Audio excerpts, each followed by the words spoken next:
Perubahan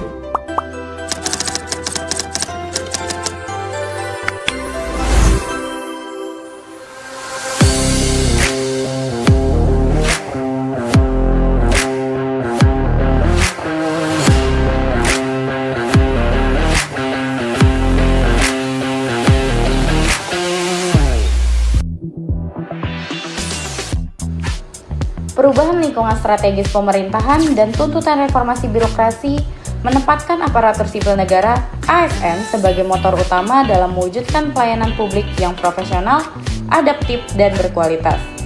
Namun, di tengah keterbatasan anggaran pengembangan kompetensi, pemenuhan hak ASN untuk memperoleh minimal 20 jam pelajaran pengembangan kompetensi per tahun masih menjadi tantangan, termasuk di Kabupaten Kota Waringin Barat.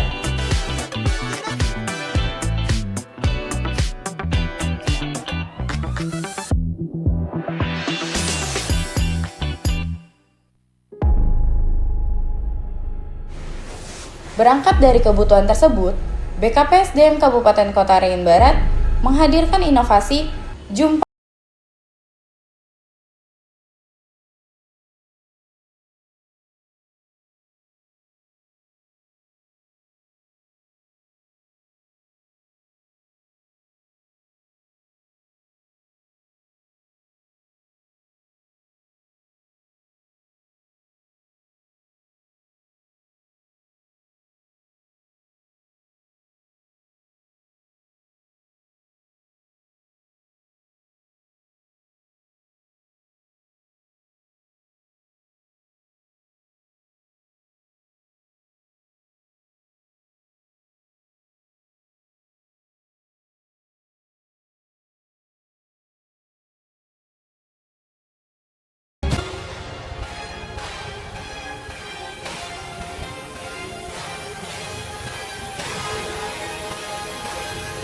dengan semangat belajar bersama berkembang bersama.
Perubahan lingkungan strategis pemerintahan dan tuntutan reformasi birokrasi menempatkan aparatur sipil negara (ASN) sebagai motor utama dalam mewujudkan pelayanan publik yang profesional, adaptif, dan berkualitas.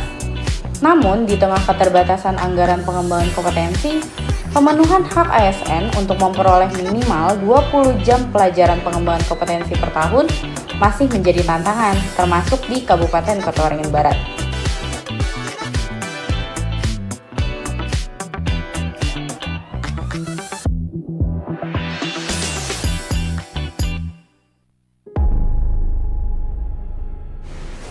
Berangkat dari kebutuhan tersebut, BKPSDM Kabupaten Kota Waringin Barat menghadirkan inovasi Jumpa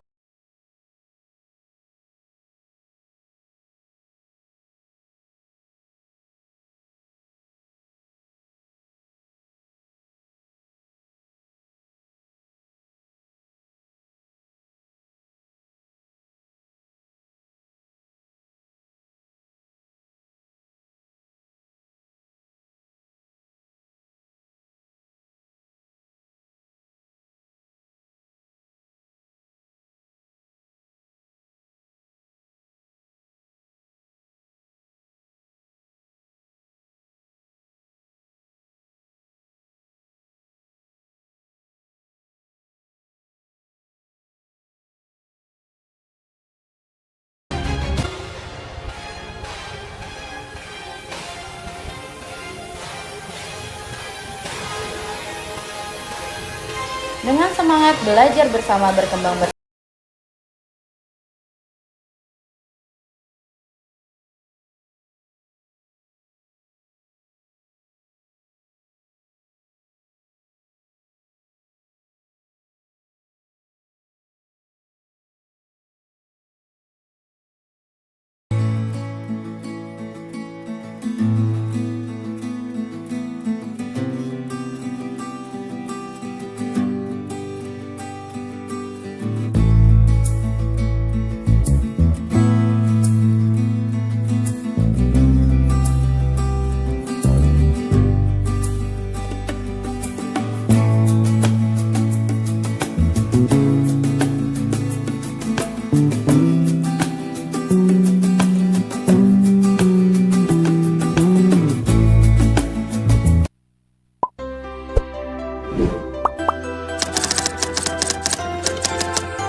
Perubahan lingkungan strategis pemerintahan dan tuntutan reformasi birokrasi menempatkan aparatur sipil negara (ASN) sebagai motor utama dalam mewujudkan pelayanan publik yang profesional, adaptif, dan berkualitas.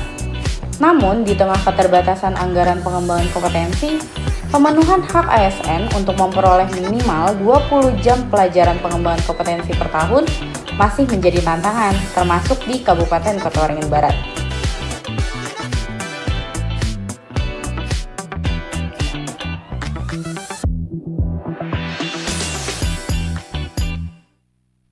Halo teman-teman, selamat datang dan selamat bergabung di Jumpa ASN Kobar, Jumat pagi kompak belajar bersama kami tentunya di seri ke-29. Tidak terasa Jumpa ASN sudah sampai di seri ke-29 dan yang pasti di hari ini juga kita memiliki topik dan tema yang sangat menarik untuk kita semua. Dan sudah hadir di sini narasumber kita Ibu Dian Susanti SAP, merupakan arsiparis ahli media dari BKN Kantor Regional 8 Banjarbaru. Ibu Banjarbaru, apa kabar?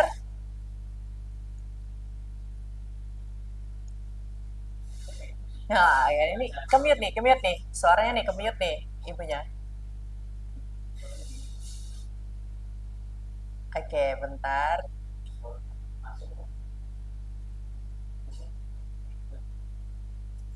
Ya, yang pastinya juga di sini kita akan belajar banyak mengenai penerapan DMS untuk pengelolaan arsip digital kepegawaian yang efektif dan akuntabel. Kita masih berusaha untuk terkoneksi dengan baik. Udah? Suaranya udah ready? Oke. Oke, aman. Apa kabar Ibu Dian?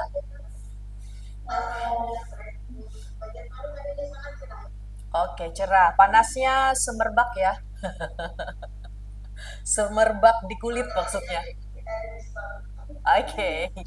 Iya, jadi Ibu Dian, hari ini kita mengambil tema karena kebetulan Ibu Dian sendiri merupakan pelaku ya dari arsiparis ahli media, pasti juga ahli banget untuk mengenai keasipan dokumentasi file-file kepegawaian yang pastinya. Nah, jadi bagi teman-teman di Jumpa ASN yang sudah bergabung hari ini, kita belajar banyak dan nantinya kita akan juga memberikan kesempatan untuk bertanya sebanyak-banyaknya mumpung ahli dari dokumentasi ini hadir bersama-sama dengan kita. Nah, topik tema kita di seri ke-29 ini mengenai penerapan DMS untuk pengelolaan arsip digital kepegawaian yang efektif dan akuntabel, yang mana kita ketahui bahwa penerapan DMS atau Document Management System ini merupakan tata kelola administrasi pemerintahan yang sekarang lebih cepat, modern, dan akuntabel. Nah, sebelumnya itu teman-teman bisa buka My ASN, cek di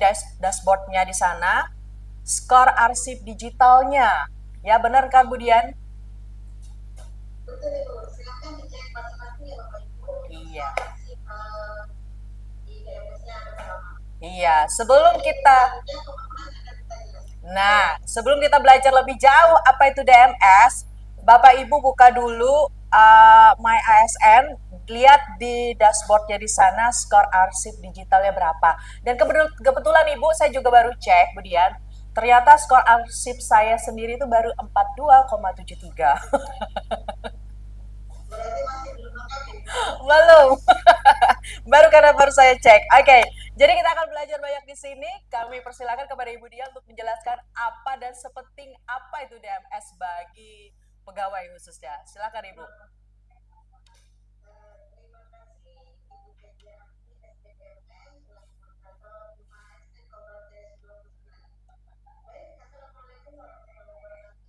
Waalaikumsalam.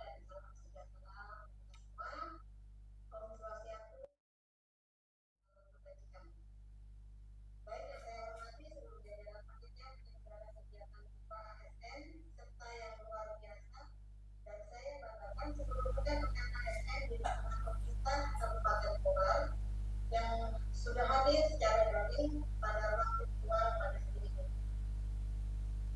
Sebelumnya saya ingin mengucapkan terima kasih yang sebesar-besarnya kepada pemerintah Kabupaten Kota Waringin Barat atas kesempatan dan kepercayaan yang diberikan kepada saya untuk hadir di forum ASN Global 2019.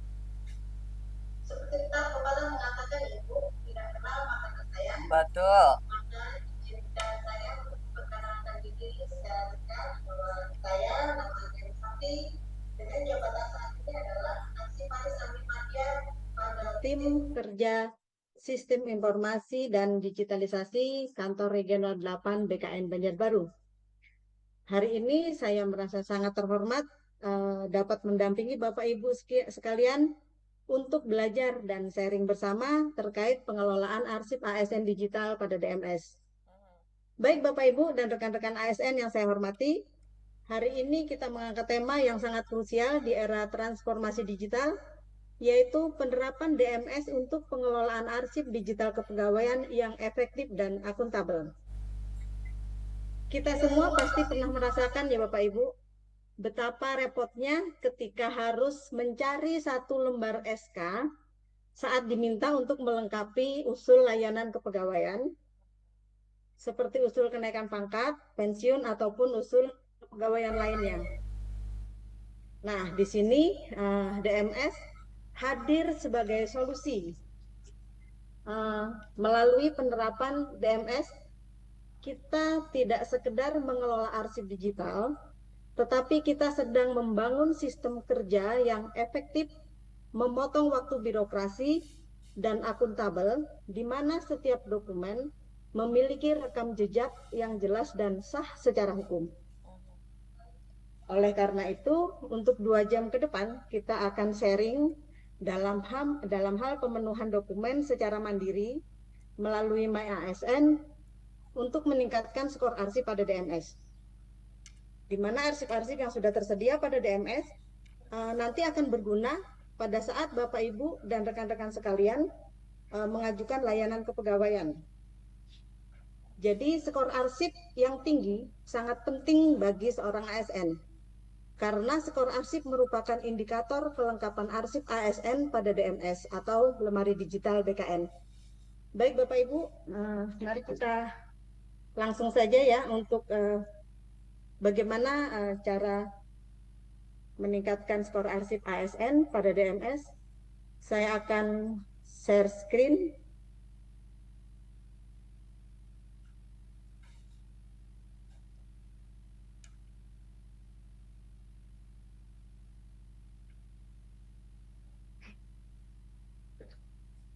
Sudah tampil ya Bapak Ibu?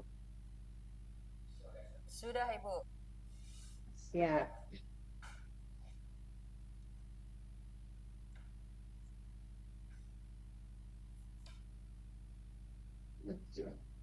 Oh, atau saya ambil yang ini aja, kanvanya.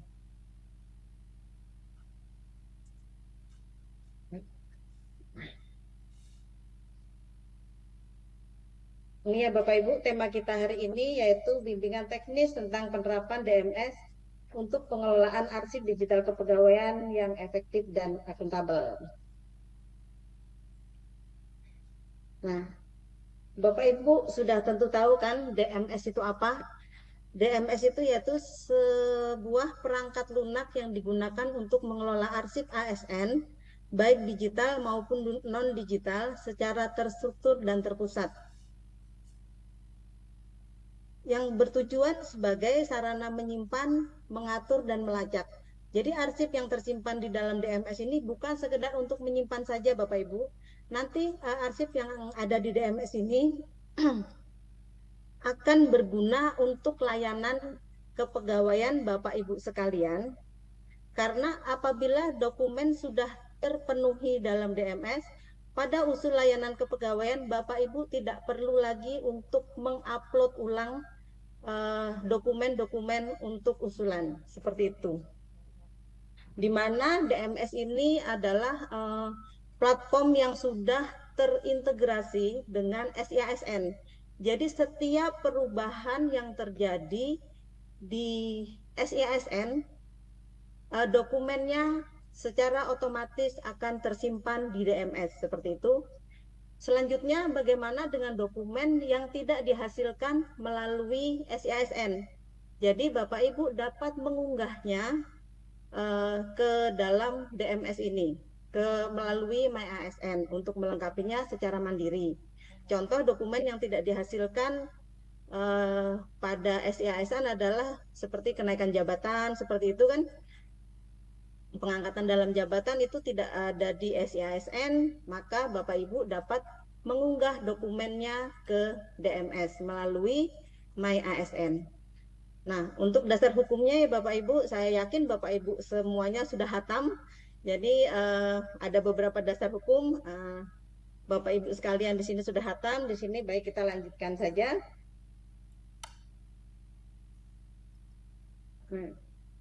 Mungkin Bapak Ibu bertanya-tanya juga arsip ASN itu apa? Karena di setiap kegiatan kita di perkantoran, maka kita akan menghasilkan banyak arsip. Nah, untuk yang kita kelola di sini adalah khusus untuk arsip ASN, di mana arsip ASN itu adalah seluruh rekaman kegiatan atau informasi mengenai aparatur sipil negara yang ditetapkan oleh pejabat yang berwenang, diterima dan dikelola sebagai bukti pelaksanaan tugas, fungsi, serta perjalanan karir seorang ASN sejak diangkat hingga pensiun. Lalu apa pentingnya kita mengelola arsip ASN ini di dalam layanan DMS? Yaitu untuk mempercepat proses layanan ASN ya Bapak Ibu. Izin sebentar saya geser dulu. Jadi dokumen-dokumen yang ada tersimpan di dalam DMS ini nanti akan dapat kita gunakan untuk proses layanan ASN, di mana dokumen pegawai dapat diakses dengan cepat untuk kebutuhan kenaikan pangkat, mutasi, pensiun, dan lain sebagainya.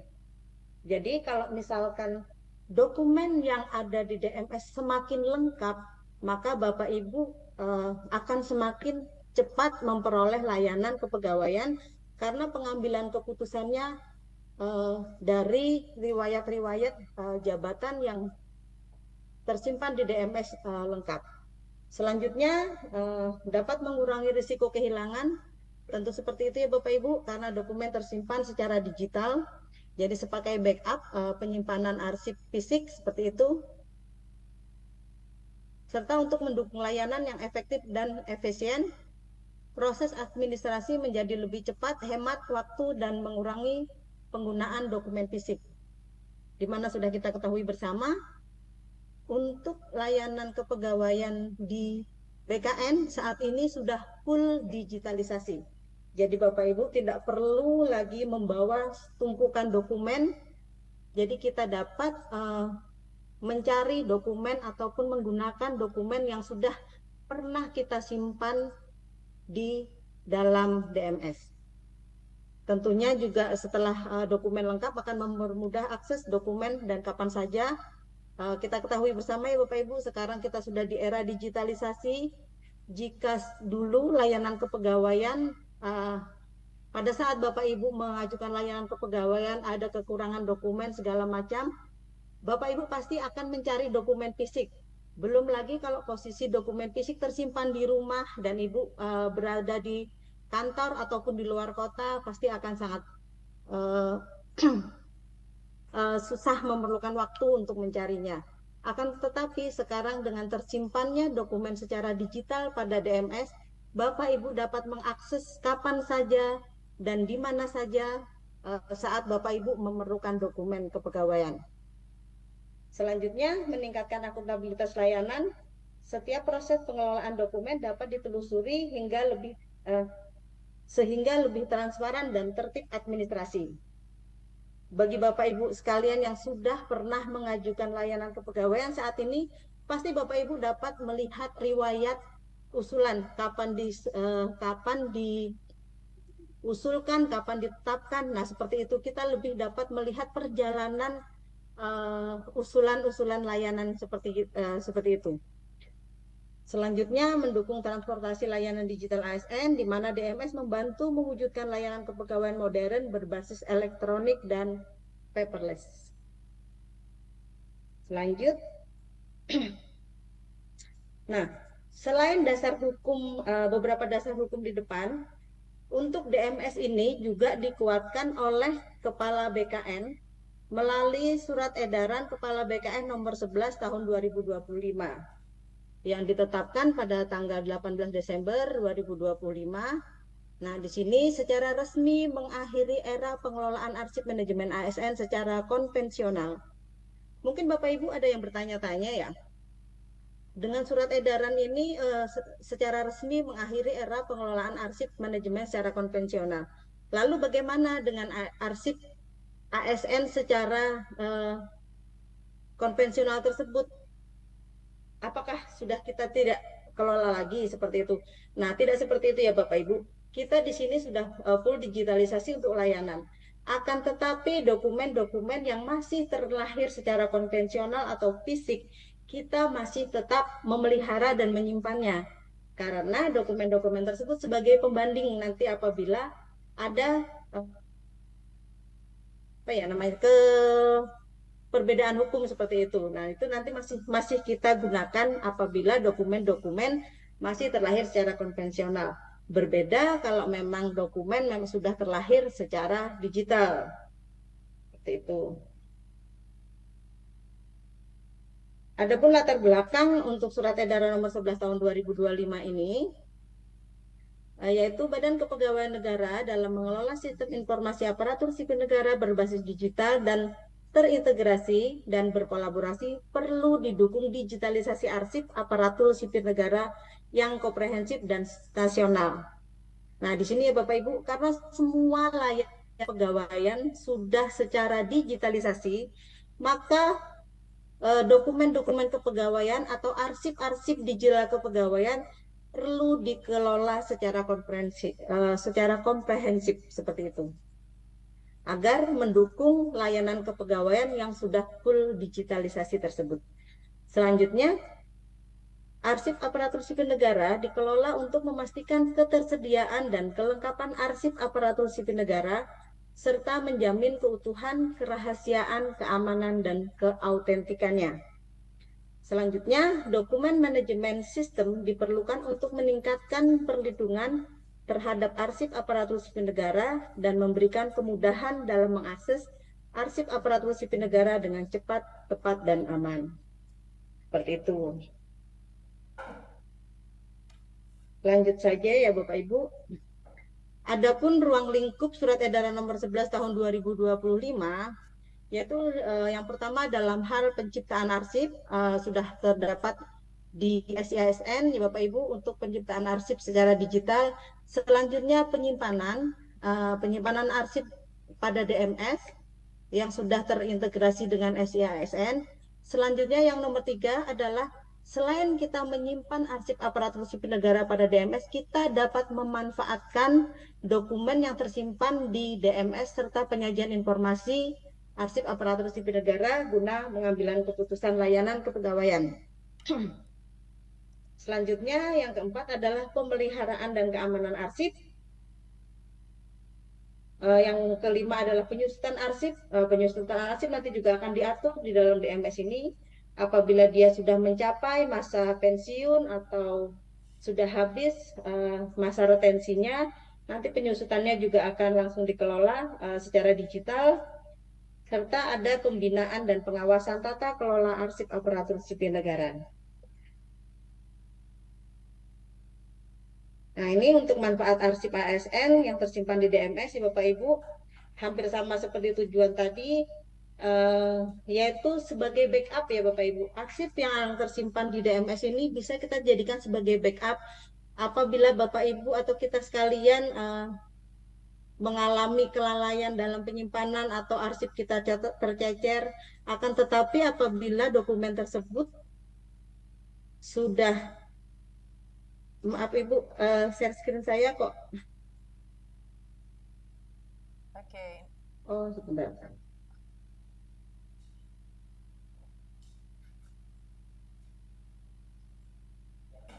Share screen-nya hilang ya Ibu? Tidak tampil ya? Ininya nggak jalan tadi, Bu. Jadi Oh ya ya, sebentar. masih diperbaiki oleh teman-teman tim medianya. Oh siap. Coba share ulang, Bu.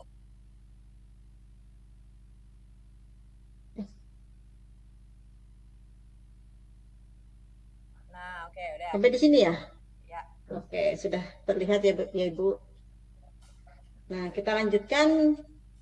Jadi di DMS ini arsip-arsip yang tersimpan itu bisa sebagai backup untuk arsip Bapak Ibu sekalian terhadap kelalaian penyimpanan kita. Kita sering lalai ya Bapak Ibu, mungkin karena kesibukan kita yang terlalu tinggi atau apa, kita lupa menaruh dokumen atau menyimpannya di mana.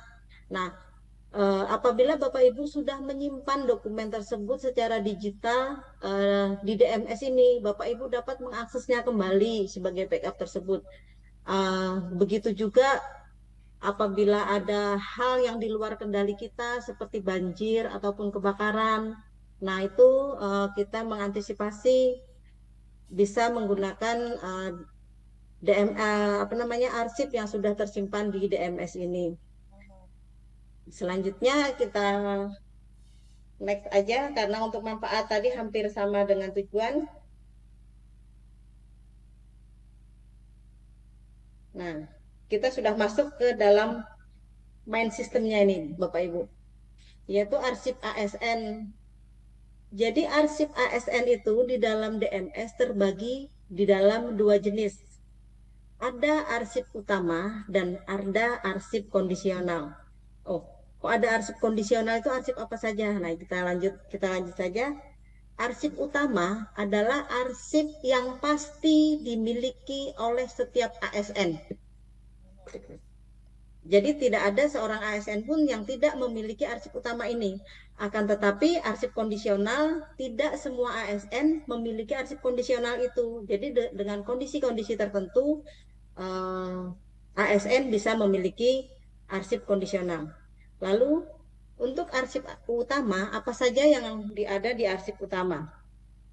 Yaitu ada daftar riwayat hidup. Nah, daftar riwayat hidup di sini ya Bapak Ibu, yang dimaksud adalah daftar riwayat hidup yang pada saat Bapak Ibu mengajukan pertama kali sebagai CPNS. Nah, itu daftar riwayat hidup yang disimpan di sini adalah daftar riwayat hidup yang pertama kali diajukan. Mungkin ada yang bertanya, kenapa bukannya daftar riwayat hidup adalah berkembang seperti itu? Kalau daftar riwayat hidup yang pertama itu kan stuck di situ, tapi untuk daftar riwayat hidup itu pasti datanya akan berkembang. Kenapa kita masih memakai data yang pertama?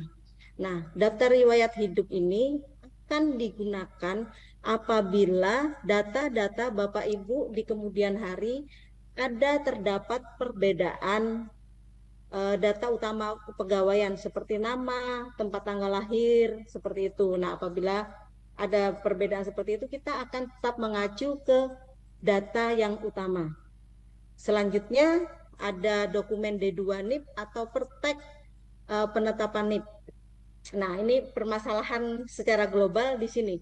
Karena tidak semua ASN mempunyai atau memegang D2 ini. Bahkan ada yang bertanya seperti ini, Bu, saya kan pada saat pengangkatan CPNS-nya sudah ditetapkan NIP-nya yang 18 digit, bukan yang 9 digit. Berarti saya tidak punya dokumen D2. Nah, untuk jawabnya, setiap ASN pasti mempunyai dokumen D2 NIP. Kenapa? Sebelum ASN ditetapkan SK CPNS-nya, itu dasar pembuatan SK CPNS-nya itu tersebut adalah praktek penetapan NIP yang pernah dikeluarkan oleh BKN, yang sudah BKN kirimkan ke BKPSDM sebagai dasar mencetak SK atau menetapkan SK CPNS. Jadi tidak ada PNS yang tidak mempunyai D2 NIP. Nah, permasalahannya tidak semua ASN memiliki D2 NIP karena D2 NIP ini memang tidak dibagikan ke ASN. D2 NIP ini disimpan di BKPSDM pada saat penetapan SK CPNS-nya dulu. Nah, mungkin ada juga yang bertanya, ada sebagian yang di DMS-nya sudah ada juga sebagian yang belum ada. Nah, mungkin pada saat pegawai-pegawai lama ini tentunya, pegawai-pegawai lama yang sebelum era digitalisasi, yang penetapan D2 NIP-nya itu masih belum digital, masih tekstual. Nah, itu uh, ada tertinggal belum diunggah ke dalam DMS ini, seperti itu. Akan tetapi bagi ASN yang sudah digitalisasi, biasanya sudah ada tersimpan di database SI ASN sehingga bisa tampil di DMS. Selanjutnya untuk SKCPNS, SKPNS itu pasti dimiliki oleh semua ASN. Selanjutnya pendidikan itu juga pasti dimiliki oleh ASN. Riwayat kenaikan pangkat juga dimiliki, riwayat jabatan serta riwayat diklat. Untuk selanjutnya ada arsip ASN kondisional. Yaitu arsip ASN kondisional ini adalah arsip riwayat pindah instansi. Nah, ini kan tidak semua ASN memiliki SK pindah instansi ya Bapak Ibu. Karena mungkin ada PNS yang sejak ditetapkan atau diangkat dari CPNS sampai pensiun dia di instansi yang sama sehingga tidak memiliki SK pindah instansi. Nah, untuk penyamaan persepsi kita, SK pindah instansi ini adalah SK pindah yang berbeda wilayah pembayaran, seperti itu. Banyak kadang salah persepsi karena dia pernah dulu di dinas pendidikan, selanjutnya pindah ke kecamatan, nah itu dianggap pindah instansi. Tapi kalau misalkan dari dinas pendidikan terus pindah ke kecamatan, tapi dalam ruang lingkup pemerintah yang sama, itu bukan pindah instansi yang dimaksud di sini. Jadi pindah instansi yang dimaksud di sini adalah SK pindah instansi yang beda wilayah pembayaran. Jadi meskipun dia di dalam satu lingkup pemerintah Kabupaten Kota Waringin Barat misalkan, tapi dia dulu di bawah instansi vertikal, selanjutnya pindah ke instansi vertikal misalkan di Kabupaten Kobar, terus pindah ke Pemkab Kobar. Nah ini kan sudah wilayah berpindah wilayah pembayaran. Nah SK pindah seperti ini yang kita maksud. Jadi bukan pindah unit organisasi. Selanjutnya ada arsip ASN kondisional di riwayat penghargaan, surat keputusan cuti di luar tanggungan negara, karena juga tidak semua ASN pernah mengajukan cuti di luar tanggungan negara, karena cuti di luar tanggungan negara mungkin ada kondisi ASN tertentu yang dia mengharuskan cuti di luar tanggungan negara ini ya Bapak Ibu, karena cuti di luar negara ini mempengaruhi pemberhentian pembayaran serta tidak terhitungnya masa kerja selama menjalankan aktif sebagai ASN seperti itu. Selanjutnya yang nomor 4 adalah surat keputusan peninjauan masa kerja. Nah, di sini surat peninjauan masa kerja di sini adalah surat yang sebelum dia menjadi seorang ASN, dia pernah memiliki riwayat pekerjaan baik di instansi pemerintah maupun di perusahaan swasta seperti itu, yang pernah diusulkan penyesuaian masa kerjanya dan disetujui oleh BKN. Nah, seperti itu. Jadi PMK yang bisa kita simpan di sini adalah yang pernah disetujui oleh BKN. Kenapa? Karena masa kerja ini nanti akan mempengaruhi eh, penetapan masa kerja pada pensiun yang bersangkutan. Nah, masa kerja juga mempengaruhi pendapatan yang dibawa pulang oleh si ASN seperti itu. Selanjutnya adalah yang nomor 5, riwayat pemberhentian. Baik, kita lanjut. Nah, ini yang sering sekali dipertanyakan masalah skor arsip ini ya Bapak Ibu. Kenapa skor arsip saya, misalkan kayak Bu, contohnya Ibu Kezia tadi, arsip saya cuma 40. Nah, seperti itu Bu, karena ada yang tidak lengkap. Lalu Betul. dari mana skor itu bisa ditetapkan? Seperti itu Bu. Jadi inilah skor-skor arsipnya Bapak Ibu. Jadi di dalam arsip ASN utama ini ada eh, skor-skor setiap dokumen. Ada D2, DRH skornya 75, DRH sampai SKPNS ya Bapak Ibu ini 7,5. Ini dokumen tunggal. Dokumen tunggal ini dokumen yang tidak berkembang lagi. Jadi selama menjadi PNS satu kali saja itu mempunyai SK ini. Jadi dokumen ini adalah dokumen tunggal, angka skornya ada di 7,5. Selanjutnya ada di skor arsip pendidikan, kenaikan pangkat, jabatan, dan diklat. Ini masing-masing mempunyai skor 15 dan terbagi secara otomatis sebanyak jumlah riwayat yang dimiliki.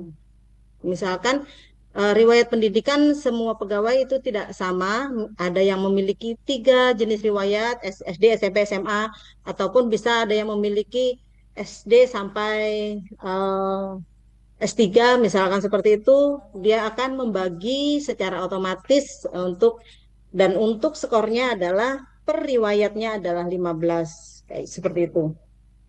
Jadi apabila arsip ASN utama ini lengkap akan skornya akan 90%. Mungkin akan ada yang bertanya, berarti kalau saya tidak mempunyai arsip kondisional tidak bisa 100% seperti itu. Nah, bukan seperti itu. Jadi arsip kondisional komposisinya ada dibagi 10%. 90% di arsip ASN utama dan arsip 10% di arsip ASN kondisional. Akan tetapi apabila ASN tidak memiliki arsip kondisional, maka skor arsipnya akan otomatis 100 apabila terpenuhi semua di arsip ASN utamanya. Lalu yang sering yang banyak bertanya kepada kami gini, kemarin arsip kami Bu sudah 100%, kenapa sekarang jadi 90% saja? Nah, ada hal-hal yang mempengaruhi skor arsip Bapak Ibu sekalian bisa menurun. Antara lain, setiap ASN itu mempunyai perjalanan karir dan apa ya perubahan riwayat seperti itu. Mungkin ada peningkatan riwayat jabatan seperti itu atau peningkatan riwayat pendidikan. Maka apabila ada penambahan riwayat harus disertai oleh pemenuhan dokumennya. Jadi yang semula misalkan sudah terpenuhi semua dokumennya sudah mendapatkan skor 100%, akan tetapi Bapak Ibu sekalian sudah mendapatkan peningkatan riwayat pendidikan. Nah, apabila riwayat pendidikan yang baru tersebut tidak dipenuhi oleh dokumennya, maka skornya juga akan menurun seperti itu. Jadi sambil diperhatikan nanti apabila skornya sudah 100, sudah terpenuhi, apabila ada riwayatnya bertambah, baik itu riwayat pendidikan, jabatan, ataupun ada SK pindahnya, seperti itu. Jadi harus diunggah lagi, dilengkapi lagi di dalam DMS ini. Sehingga apabila ada layanan kepegawaian nanti BKN akan mengakses arsip-arsip Bapak Ibu di DMS ini untuk memberikan layanan kepegawaian seperti kenaikan pangkat atau dan yang lainnya seperti itu. Jadi Bapak Ibu tidak perlu mengunggah-unggah ulang lagi Bapak Ibu untuk dokumen-dokumen ini. Baik, untuk skor arsip saya rasa sudah jelas ya Bapak Ibu. Kita lanjut. Oke. Berarti ini Bu, Nah, Bu siap? Dian, Gimana Ibu? berarti ini Nggih. tadi kalau kayak untuk riwayat pendidikan itu kan per poinnya 15 ya. Misalnya kita upload Eh, iya. upload misalnya SD 15, SMP 15 gitu. Oh, bukan. Jadi untuk pendidikan itu 15 seperti itu, Ibu. Jadi Mhm. kalau misalkan di dalam riwayat itu ada empat ada empat riwayat pendidikan SD, SMP, SMA, S1 Mhm. misalkan.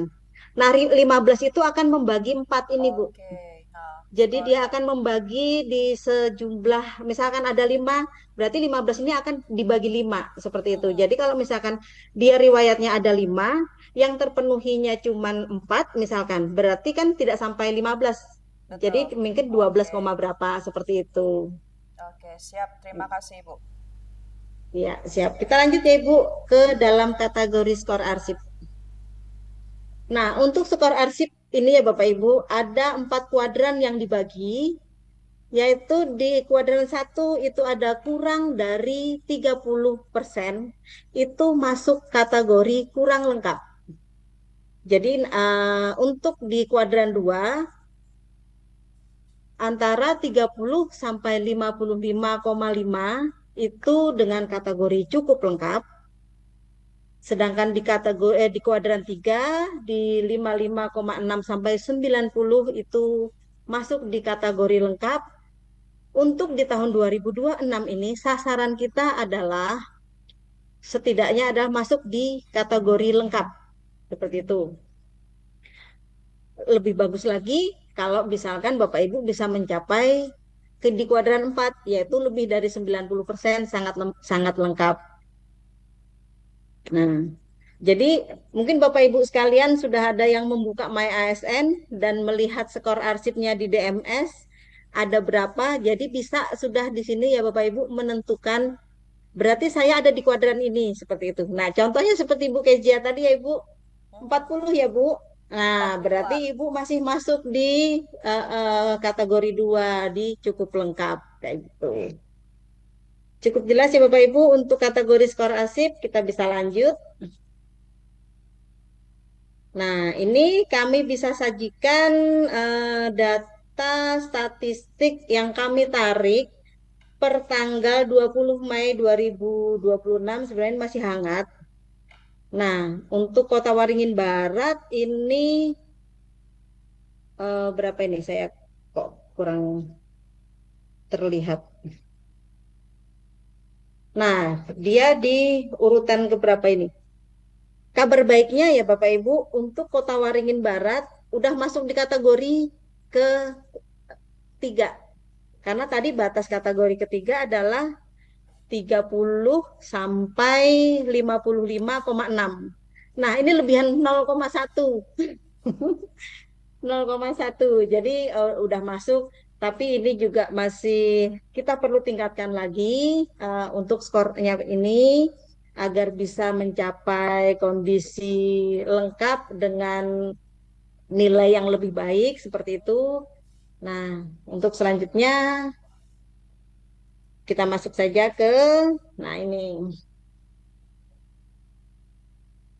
ini perinciannya ya Bapak Ibu untuk rata-rata skor arsip untuk wilayah untuk Kabupaten Kota Waringin Barat ada di 55,7 dengan komposisi jumlah total PNS ada 3.335 dengan jumlah yang sangat lengkap dari 3.335 ini hanya 135 orang. Artinya 135 orang ini yang nilainya di atas 90. Mhm.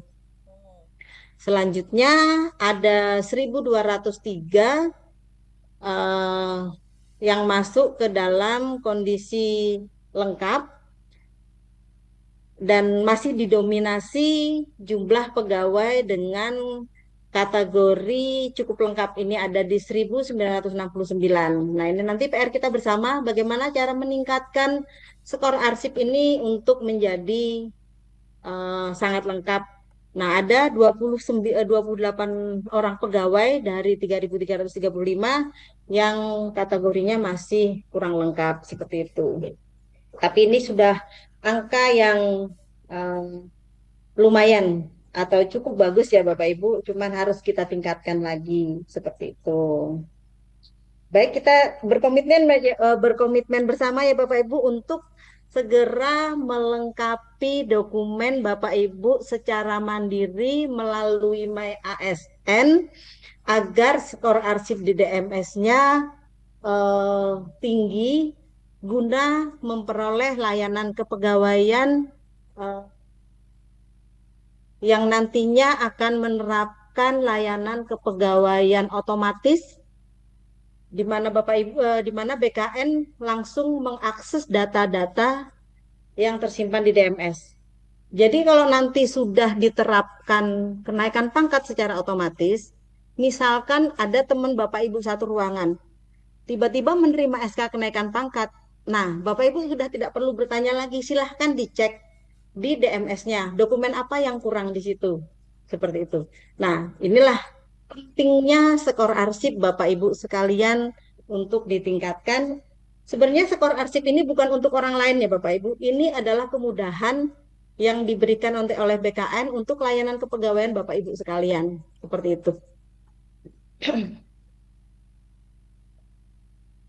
Nah, ini kita masuk setiap item dokumennya ya Bapak Ibu. Untuk verifikasi MyASN atau pemenuhan arsip DMS di MyASN. Nah, untuk di daftar riwayat hidup, tadi yang sudah saya sampaikan di pertama kali, daftar riwayat hidup yang kita gunakan ini adalah daftar riwayat hidup saat pertama kali pengajuan berkas penetapan NIP di BKN. Nah, lalu bagaimana apabila daftar riwayat hidup pada saat pertama kali itu tidak ditemukan? Jadi, Bapak Ibu tidak perlu mengunggah atau membuat ulang lagi sekarang untuk DRH ini. Kenapa? Karena untuk DRH skor arsipnya sudah otomatis sudah terpenuhi. Karena saat ini BKN sedang membuat sistem agar Bapak Ibu nanti tinggal mengklik generate dari SIASN. Sebenarnya kan riwayat Bapak Ibu sekalian sudah tercatat di My ASN. Nah, jadi tidak perlu lagi mengunduh mendownload riwayat dari My ASN selanjutnya ditanda tangan dan diunggah seperti itu tidak perlu lagi Bapak Ibu ya. Nanti akan ada generate dari sistem My ASN. Jadi akan tetapi apabila Bapak Ibu masih menyimpan daftar riwayat hidup yang saat pertama kali pengajuan CPNS, nah itu sebaiknya diunggahnya yang dokumen yang DRH yang tersebut. Tadi saya jelaskan apabila DRH pada saat itu tidak ada, jadi tidak perlu membuat ataupun mengunggah ulang DRH-nya. Seperti itu. Dikosongin saja tidak apa-apa. Karena skor arsipnya sudah terpenuhi secara otomatis. Nah, yang kedua adalah dokumen D2. Nah, dokumen D2 ini permasalahannya tidak semua PNS memegang D2. Jadi di sini antara BKN dan BKPSDM saja bekerja sama karena dokumen D2 ini memang adanya di BKPSDM dan di BKN. Jadi kalau misalkan ada dokumen D2 yang masih tersimpan dan masih terkelola di BKPSDM, itu bisa di-scan, terus selanjutnya disimpan dengan nama NIP 18 digit underscore D2. Tidak perlu pakai nama, cukup NIP-nya saja, karena di sana sudah ada NIP PNS-nya ya Bapak Ibu. Nah, Bapak Ibu dapat mengirimkan ke BKN untuk kita bantu pemenuhannya ke DMS ini melalui injek data. Jadi apabila dokumen D2 ini adalah termasuk di dokumen vital ya Bapak Ibu. Jadi kalau misalkan dokumennya itu tidak ada atau tidak ditemukan, tidak ada dokumen pengganti. Jadi sebaiknya kalau misalkan tidak ditemukan dikosongin saja. Kadang ada yang mengunggah konversi NIP, SK CPNS-nya. Nah, itu tidak perlu diunggah, lebih baik dikosongin saja. Kenapa? Karena pada saat terakhir nanti kita akan menginventarisir Bapak Ibu dokumen D2 yang masih tidak tersedia ini. Lalu apabila dari BKN sudah kita temukan dokumen D2-nya, kita akan menginjek datanya.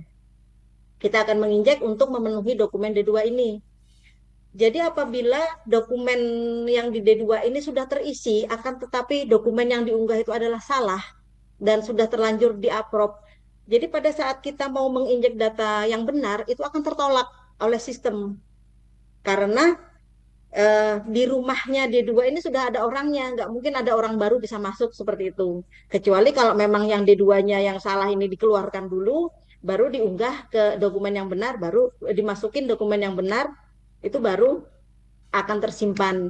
Jadi akan menyulitkan lagi memilahin satu-satu seperti itu. Jadi kalau misalkan memang tidak ada, tidak usah diunggah dokumen lain apapun kecuali dokumen D2 seperti itu. Itu himbauan dari kami. Karena kami sering menerima memverifikasi dokumen-dokumen D2 ini akan tetapi dokumennya salah. Mungkin pemahaman ASN yang penting skor saya tinggi, terpenuhi. Jadi kita memang skor arsip yang tinggi itu adalah indikator kelengkapan arsip. Bukan berarti harus skornya tinggi seperti itu. Misalkan dokumen salah dimasukkan, akhirnya skornya meningkat. Lalu buat apa apabila dokumen-dokumen yang kita simpan tersebut tidak bisa digunakan untuk layanan kepegawaian? Jadi alangkah sayang sekali. Jadi di sini juga kita membangun, mumpung masih belum jauh, membangun dari awal untuk sistem ini bagus dan dokumen-dokumen yang tersimpan di DMS ini dapat digunakan untuk mempermudah layanan Bapak Ibu sekalian, seperti itu. Selanjutnya untuk SKCPNS PNS ini saya rasa tidak banyak masalah ya Bapak Ibu karena pasti semuanya menyimpan SKCPNS PNS-nya. Jadi kalau misalkan SKCPNS PNS-nya tidak ada di rumah, mungkin dia lagi sekolah seperti itu, tunggu saja pulang.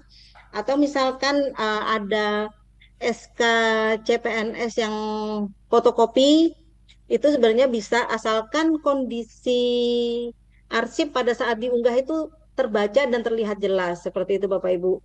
Karena juga sering kami menolak dokumen padahal itu dokumennya benar. SKCPNS yang diunggahnya adalah SKCPNS juga, tapi harus kita tolak. Kenapa? Karena data yang ada di dalam SKCPNS itu tidak terbaca dengan hasil scan yang kurang baik seperti itu Bapak Ibu.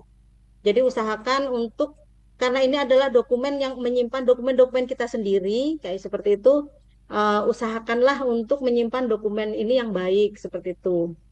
Jadi kalaupun hasil scan-nya yang terbaca, nanti akan sangat menyulitkan tim verifikator, baik itu verifikator layanan kenaikan pangkat ataupun pensiun, apabila data yang diunggah itu tidak terbaca. Kami sering sekali menemukan dokumen-dokumen yang diunggah itu dalam bentuk foto yang mempunyai background terus kelihatannya nggak jelas, blur, gelap.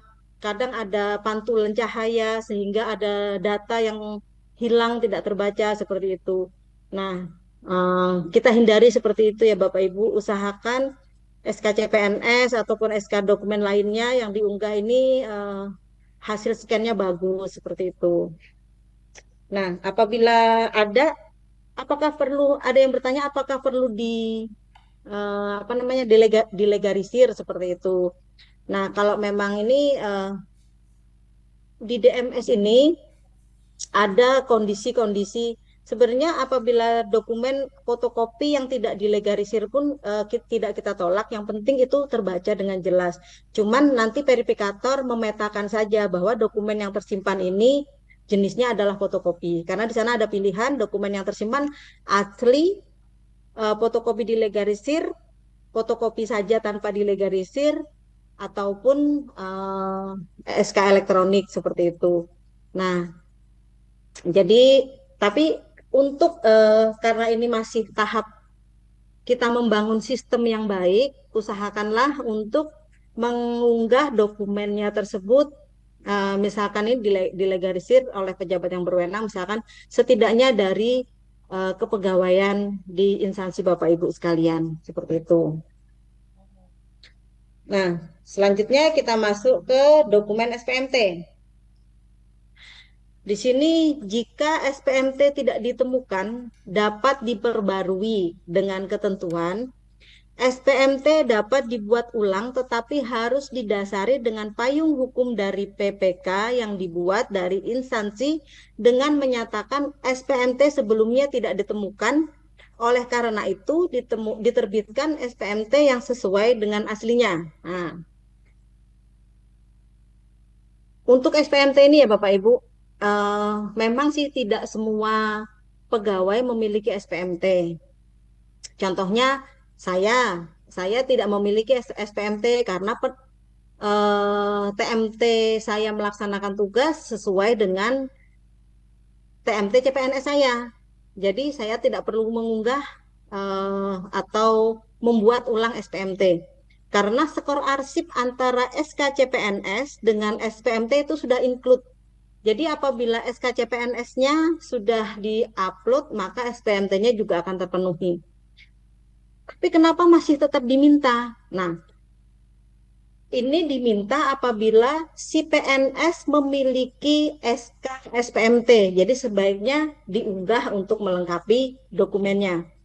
Lalu apabila yang hilang bagaimana? Nah, yang hilang ini tadi penjelasannya. Jadi SPMT-nya bisa dibuat ulang, akan tetapi di sana ada pernyataan bahwa SPMT sebelumnya tidak ditemukan. Jadi dibuat ulang SPMT yang sesuai dengan aslinya. Jadi tidak mengubah isi baik itu tanggal melaksanakan. Yang penting di sini tanggal melaksanakan tugasnya.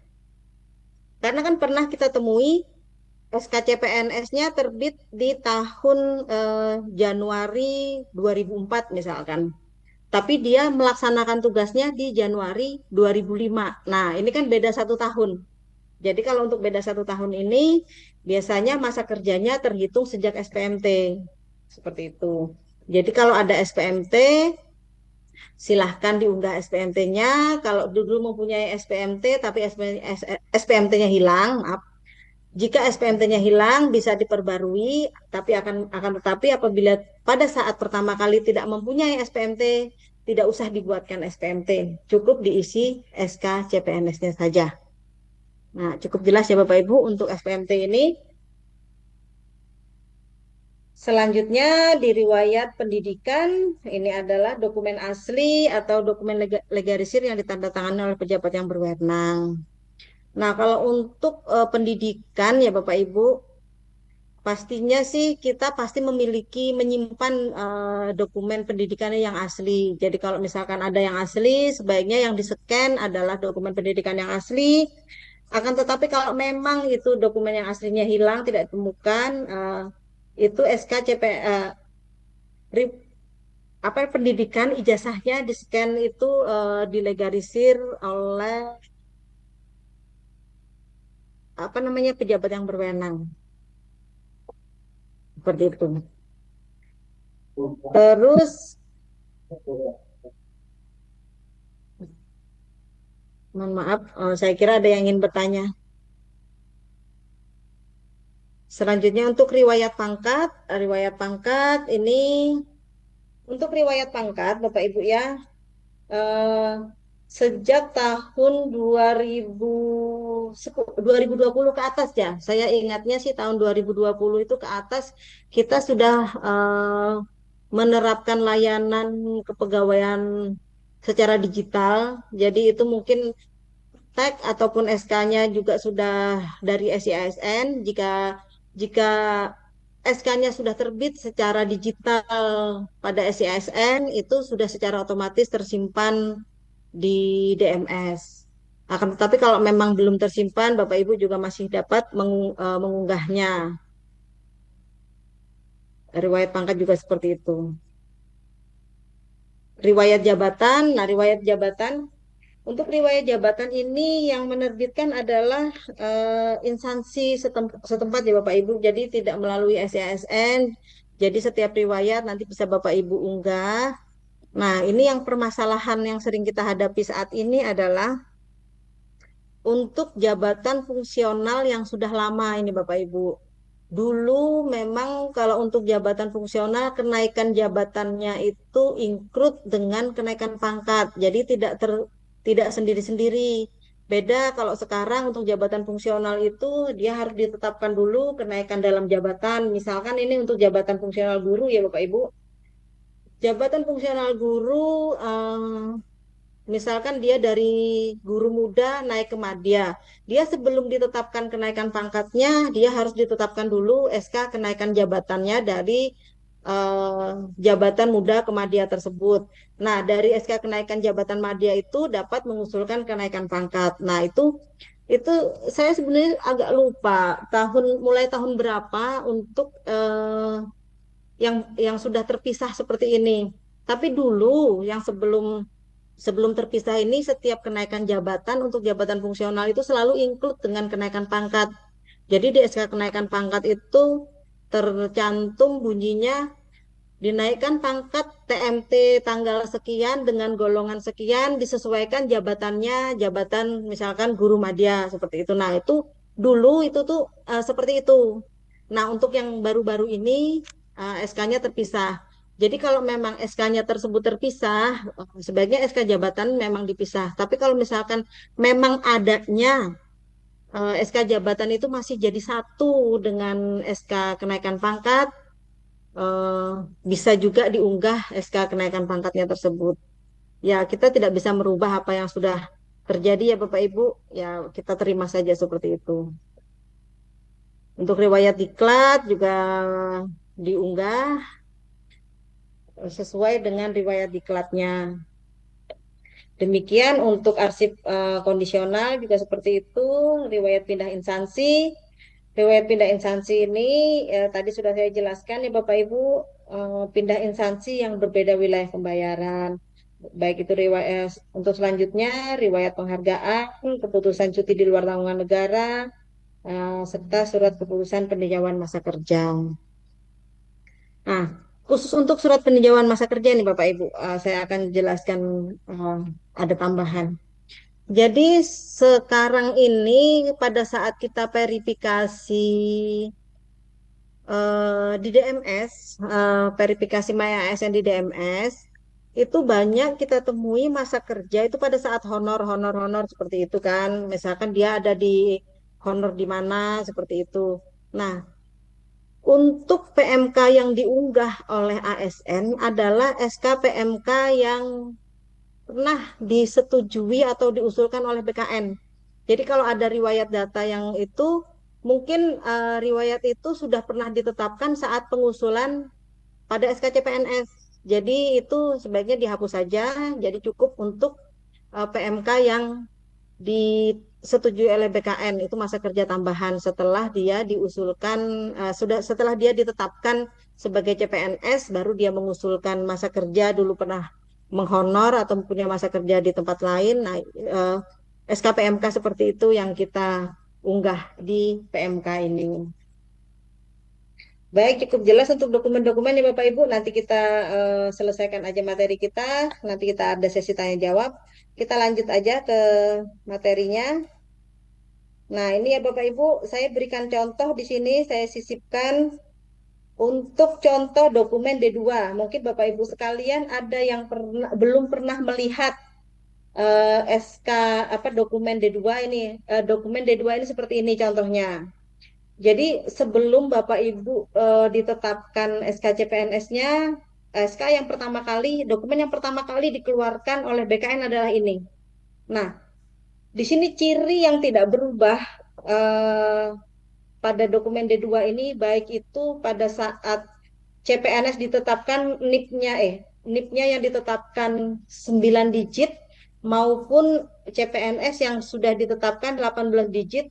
Ini yang tidak berubah adalah penetapan NIP ini yang di tengah-tengah seperti ini yang saya lingkarin berwarna merah.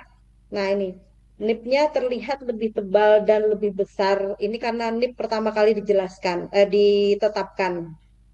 Karena NIP ini bersifat autentik, tidak satu orang pun memiliki NIP yang sama. Kalaupun misalkan ada memiliki NIP yang sama, pasti itu ada kesalahan seperti itu. Nah, kesalahan itu yang nanti akan kita telusuri. Nah, ini eh, setelah diterbitkan NIP D2 ini, instansi baru bisa menetapkan SKCPNS Bapak Ibu sekalian. Jadi pasti untuk setiap ASN memiliki dokumen D2. Ini contohnya, mungkin nanti bisa dijelaskan. Jadi untuk verifikator di BKPSDM, saya himbau selain dokumen seperti ini, D2-nya mohon ditolak saja. Jadi untuk ASN di instansi, eh, kalau tidak seperti ini, tidak usah diunggah dokumen D2-nya. Seperti itu.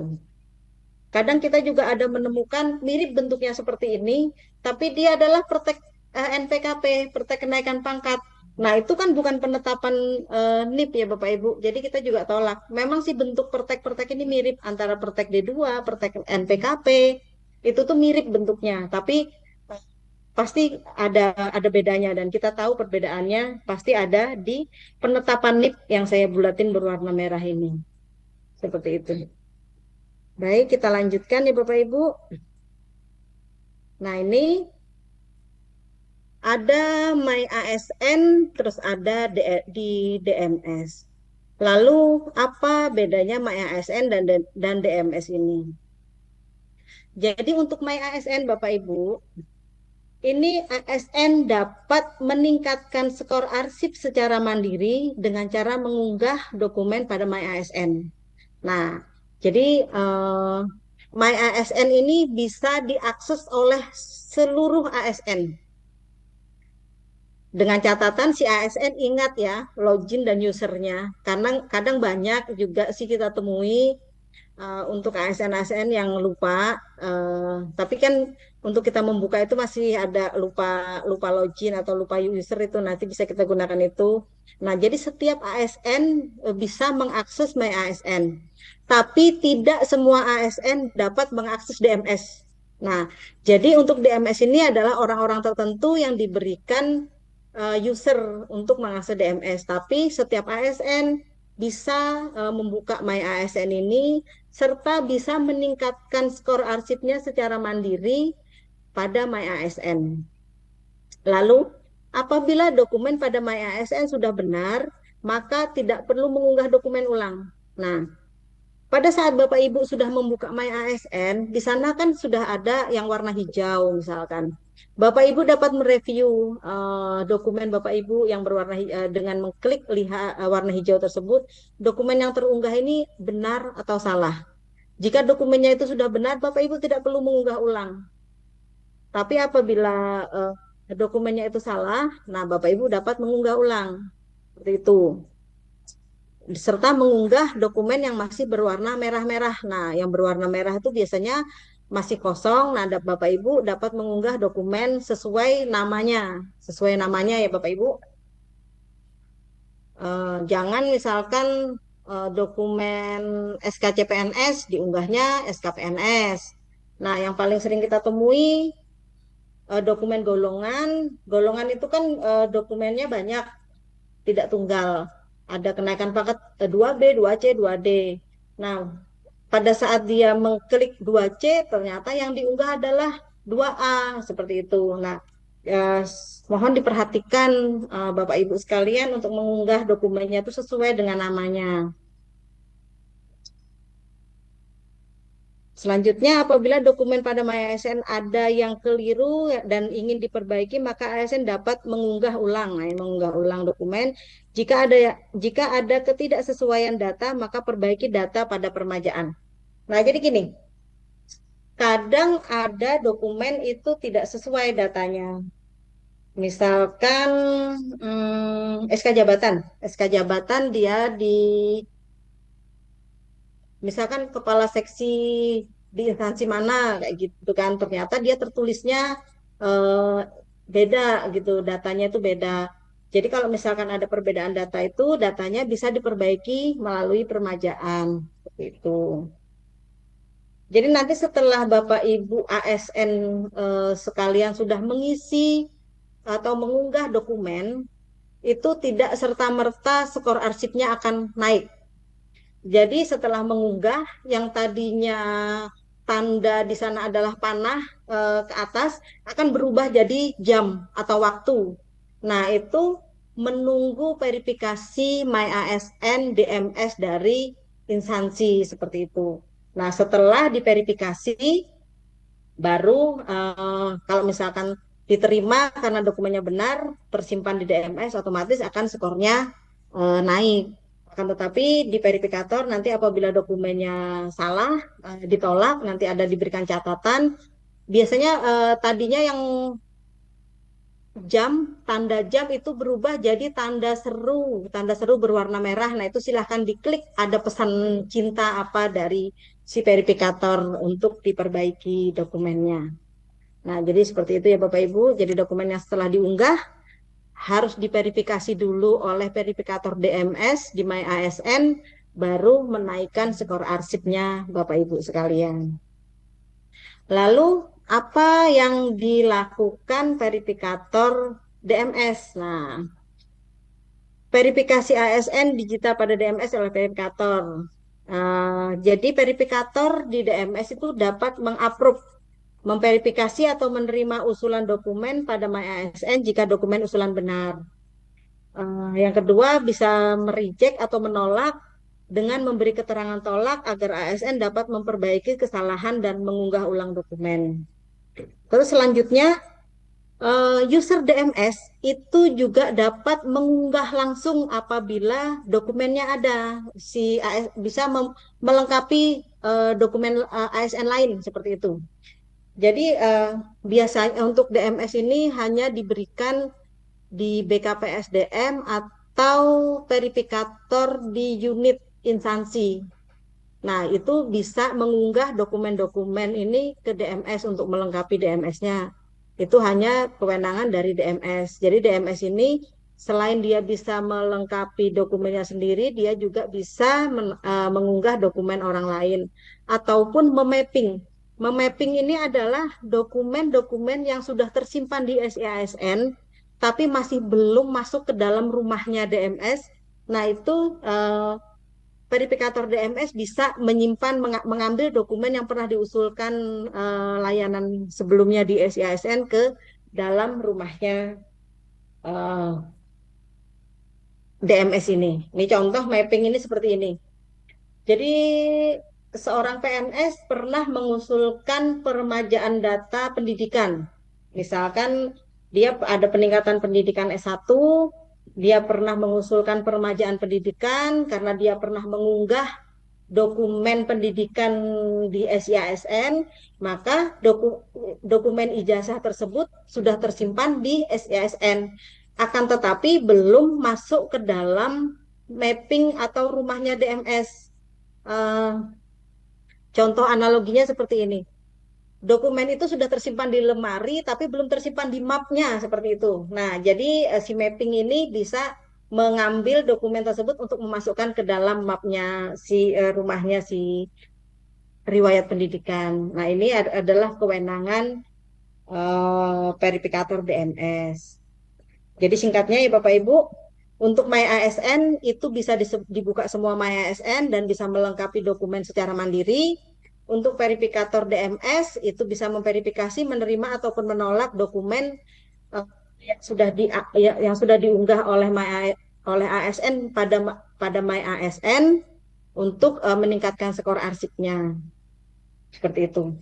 Jadi di sini verifikator DMS harus benar-benar memeriksa, jangan sampai dokumen yang asal pencet klik klik klik terima saja, ternyata dokumen yang diusulkan tadi tidak diperiksa terlebih dahulu dan menyimpan dokumennya yang salah. Itu adalah peran verifikator MyASN di DMS. Cukup jelas ya Bapak Ibu untuk MyASN dan DMS ini? Kita lanjutkan. Nah, ini Ada kami share barcode untuk peraturan Surat Edaran 11 tahun 2025. Jika Bapak Ibu sekalian ingin mempelajari di sana nanti akan tersimpan sudah disimpan petunjuk teknis, tutorial penggunaan DMS, penggunaan MyASN, terus serta aturan-aturan yang lainnya tentang DMS ini semuanya ada di sana. Jadi Bapak Ibu dapat nanti mengklik barcode yang kami share ini. Nah, ini untuk upload MyASN itu ketentuannya ya Bapak Ibu, dokumen untuk diunggah ke dalam MyASN itu dengan format PDF dan ukuran filenya tidak lebih dari 1,5 megabyte. Nah, jadi untuk seragaman dan dokumen yang tersimpan ini rapi dan bagus, bukan berbentuk foto atau apa, kita dalam bentuk PDF dengan ukuran file 1,5 MB. Ini untuk halaman upload MyASN nih Bapak Ibu. Untuk pertama kita bisa mengakses MyASN ya Bapak Ibu, ASN digital. Kita dapat masuk seperti biasa ke ASN digital. Selanjutnya kita login menggunakan login yang pernah diberikan. Kita pilih My ASN. Nah, setelah pemilih My ASN, di sana nanti akan tampil kotak DMS dengan skor arsipnya Bapak Ibu. Nah, biasanya sih di sini arsip utama dan arsip kondisional masih belum tampil, baru kotak saja. Nah, Bapak Ibu bisa klik di bagian kotaknya DMS ini, nanti akan muncul bar di bawahnya yang menampilkan komposisi arsip-arsip baik itu arsip utama maupun arsip kondisional Bapak Ibu sekalian. Nah, jadi Bapak Ibu bisa melihat dokumen yang sudah terpenuhi yang mana, dokumen yang masih belum terpenuhi yang mana. Nih, seperti contoh di layar ini ya Bapak Ibu, untuk yang berwarna hijau, SKCPNS berwarna hijau ini sudah 100%, berarti sudah terpenuhi. Nah, Bapak Ibu bisa saja nanti langsung klik di sini untuk melihat dokumennya apakah sudah benar. Untuk diklat misalkan ini warna kuning, dia kalau sudah terpenuhi semua akan jadi 100 berwarna hijau. Nah, ini karena masih berwarna kuning artinya dari sekian riwayat diklat baru berapa persen yang terpenuhi, masih ada yang belum terpenuhi. Nah, ini untuk yang berwarna merah ini contoh dokumen-dokumen yang masih kosong. Ini berwarna merah ada tanda panah ke atas. Bapak Ibu silakan klik tanda panah ke atas, maka nanti akan masuk ke dalam file folder Bapak Ibu. Nah, Bapak Ibu bisa memilih dokumen yang sudah Bapak Ibu simpan di foldernya untuk diunggah sesuai dengan nama dokumen yang ini. Selanjutnya, setelah mengunggah dokumen, nanti dokumen yang ini akan berubah menjadi tanda jam, artinya menunggu verifikator memverifikasi dokumen yang sudah diunggah Bapak Ibu sekalian. Selanjutnya, setelah diterima akan berubah berwarna hijau, dokumen ini skornya akan meningkat. Ini Nah, ini kan ada contoh yang sudah berubah jadi jam, itu sudah menunggu verifikator.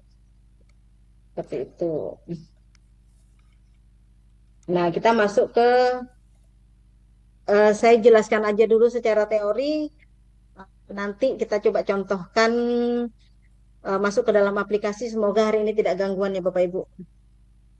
Ini untuk verifikasi MyASN. Jadi Bapak Ibu, instansi di BKPSDM ataupun di unit yang diberikan akses verifikasi oleh BKPSDM, nanti pada saat membuka DMS, ini akan tampil seperti ini Bapak Ibu. Verifikasi dokumen MyASN, memilih role verifikasi dokumen MyASN.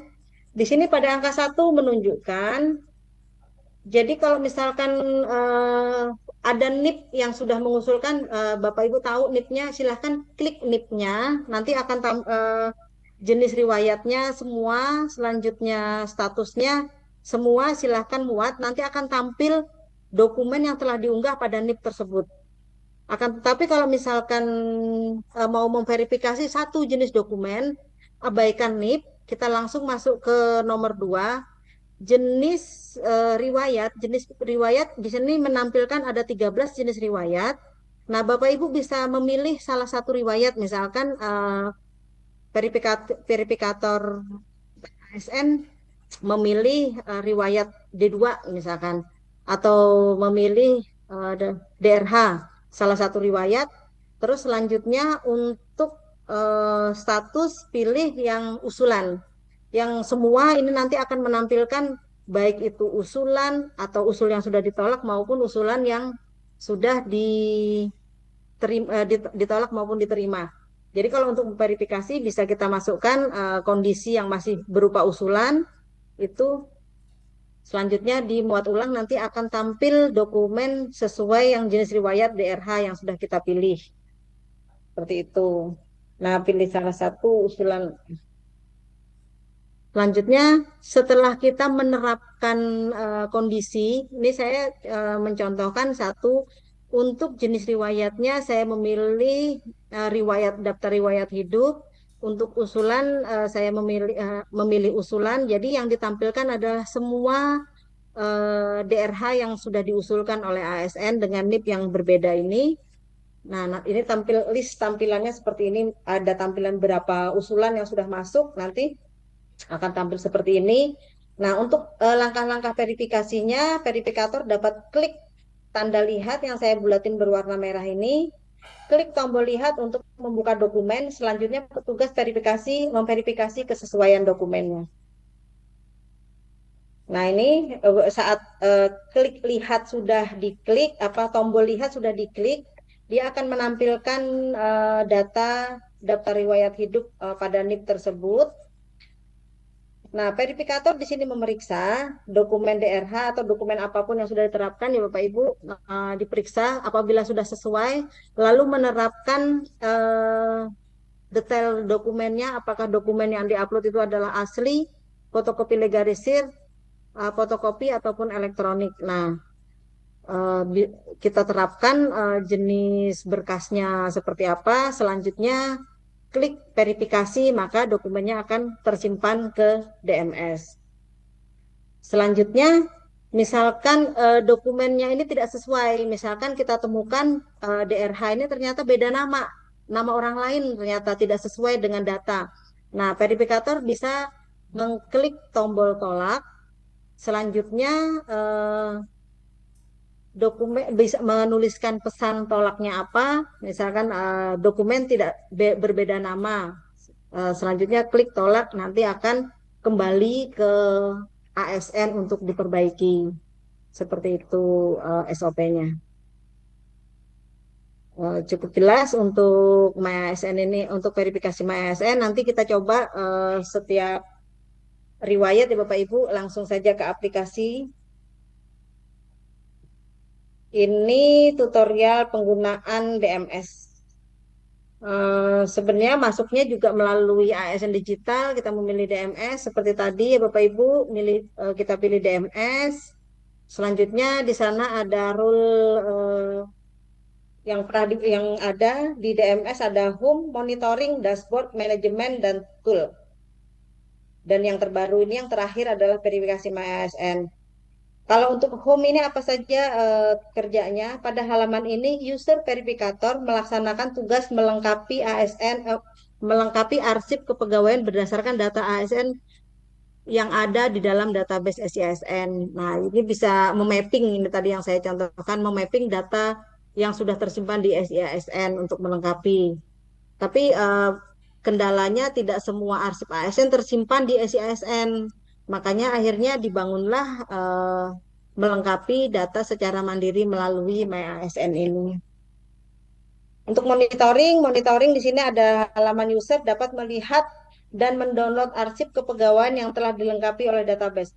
Nah, ini sebenarnya untuk layanan sih, untuk monitoring ini untuk layanan. Mungkin Bapak Ibu ada memerlukan arsip dan ingin mendownload atau mengambil dokumen dari database, ini bisa dari menu monitoring ini. Tapi menu monitoring ini tidak bisa melengkapi dokumen dia. Tapi untuk MyASN yang diberikan rule melengkapi dan monitoring itu bisa keduanya. Jadi monitoring ini bisa cuma untuk melihat saja. Nah, ini selanjutnya ada rule dashboard. Pada halaman ini menampilkan 3 submenu.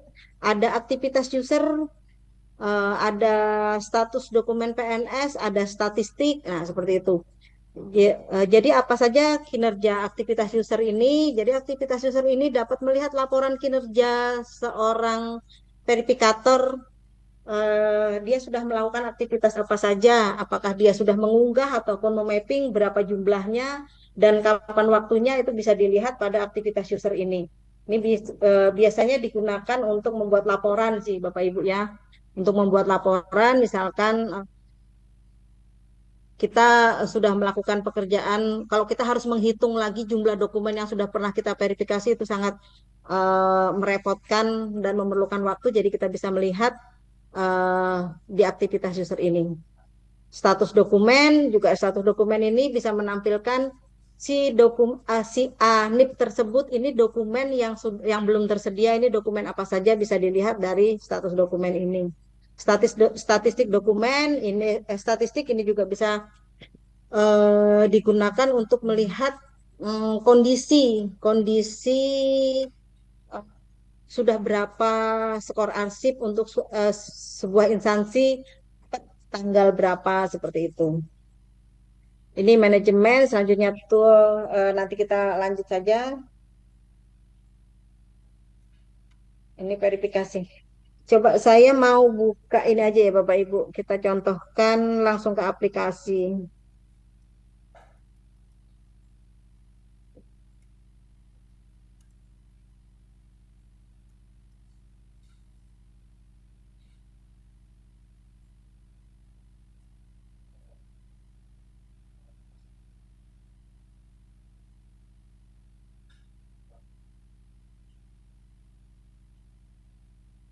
Izin sebentar Bapak Ibu, saya buka aplikasi dulu sebelum saya share screen.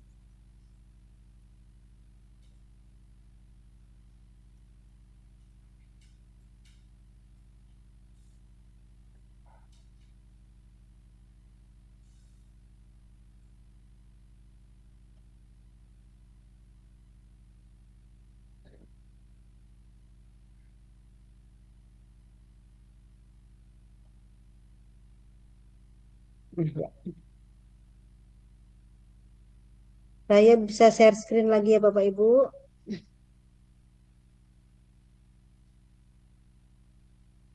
Sudah tampil Bapak Ibu? Sudah, Nah, Bu. ini baik. Terima kasih Bapak Ibu. Coba kita masuk ke dalam My ASN dulu ya Bapak Ibu ya. Ke dalam ASN digital kok My ASN ya.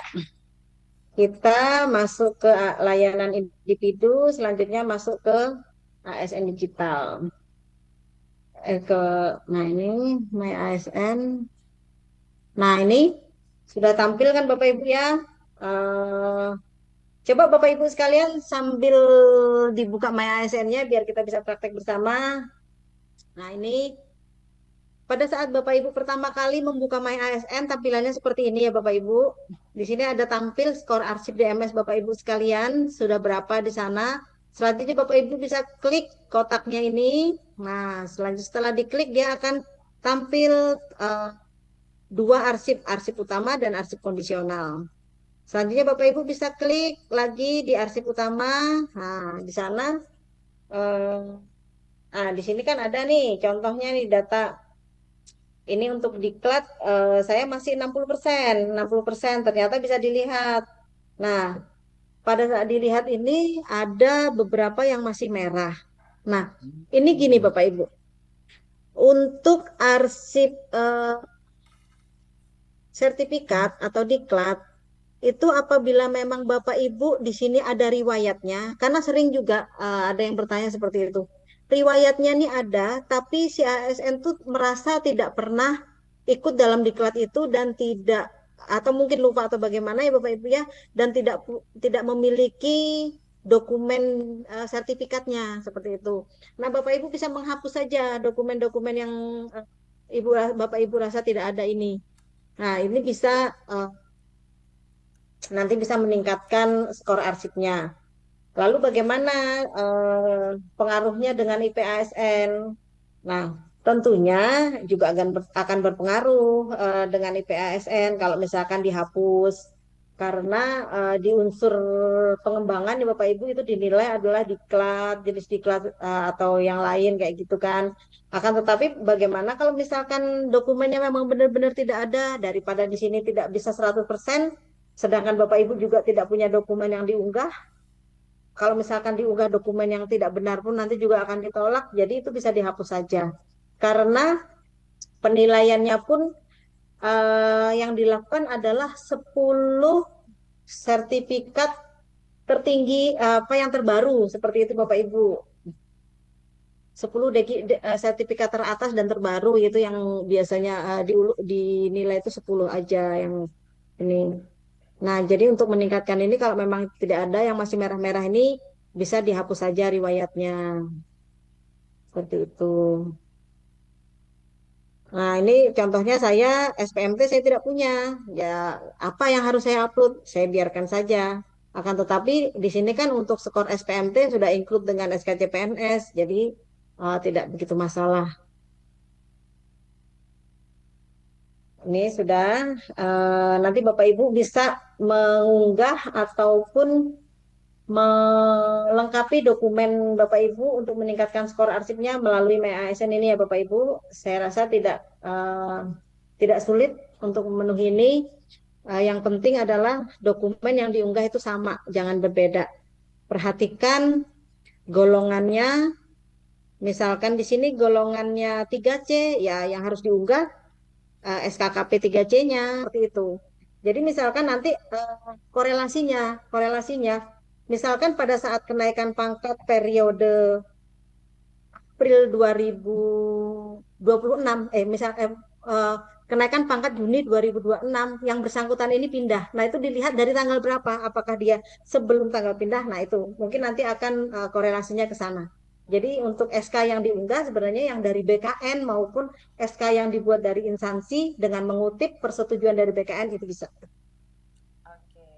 Mungkin sudah jelas untuk Ibu Feni dari DP3 P2KB.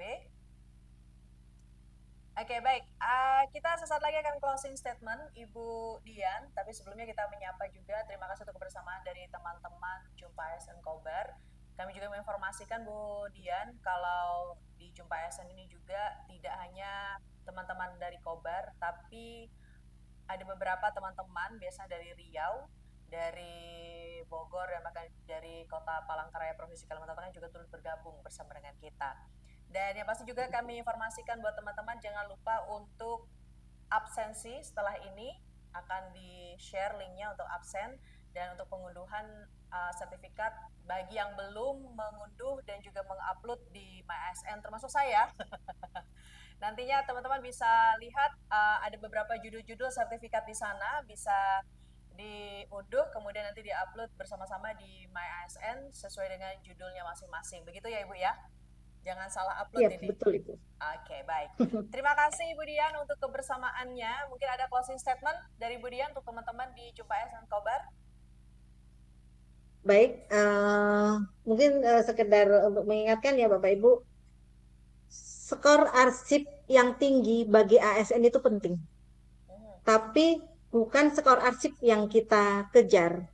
Akan tetapi dokumen-dokumen yang kita upload yang menyebabkan skor arsip itu meningkat tinggi, itu adalah dokumen yang benar untuk kelancaran usulan kepegawaian Bapak Ibu sekalian.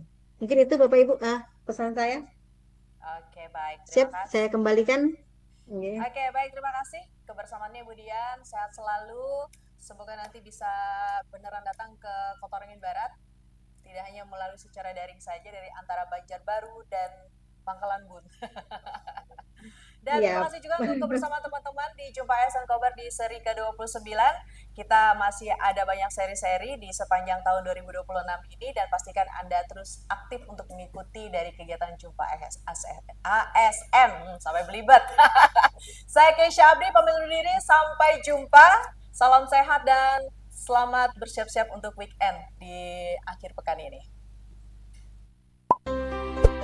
Perubahan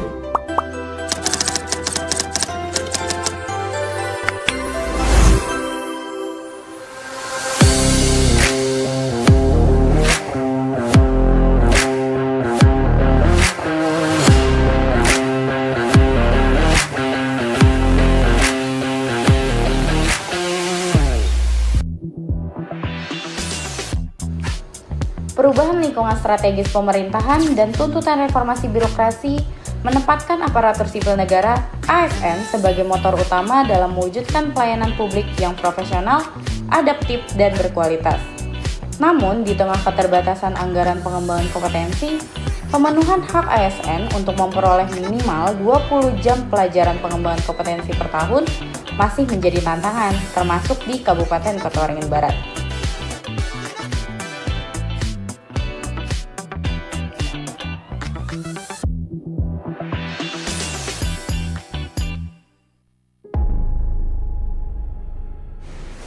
Berangkat dari kebutuhan tersebut, BKPSDM Kabupaten Kota Waringin Barat menghadirkan inovasi